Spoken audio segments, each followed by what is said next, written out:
Biak Flight Information Region. Expected time of flight ay mga 4 hours? 4 hours. The big start is 4 hours and 59 minutes. So, ngayon lang siya nag-take off. Mga anong oras siya dyan? Mga pasado alas 5 na doon sa Fort Moresby darating, no?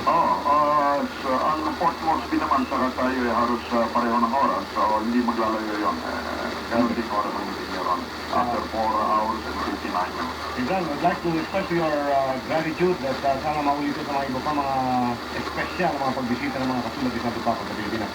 Yung mga kaibigan si Director Louis Guanzon, ng Air Transport Service Control Tower. We also would like to thank Mrs. Brian Brinet, Chief Supervisor ng Manila Approach Center, kung saan ay siya po nagbibigay ng clearance delivery ng for take-off rather ng mga aeroplanong paalis mula po sa Manila International Airport.